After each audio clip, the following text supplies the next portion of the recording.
বিয়ের পর সংসারী হলে একটা মেয়ে কি হারিয়ে ফেলে জানেন? কে তাকে ভাত বেড়ে দেবে সেই যত্ন, মনোযোগ দিয়ে কে তার সাথে কথা বলবে সেই যত্ন, প্রচণ্ড ক্লান্ত হয়ে গেলে কে তাকে একটা দিন ছুটি দেবে সেই যত্ন, এই সব কিছু হারিয়ে ফেলে মেয়েরা শুধুমাত্র সংসারটা আঁকড়ে ধরে জীবনটা পার করার জন্য।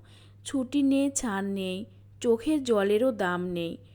তারপরেও যে কোনো মূল্যে মেয়েরা প্রচণ্ড আগ্রহ নিয়ে সংসারটাকে ধরে রাখে। এই আগ্রহের কে কী বলে জানেন?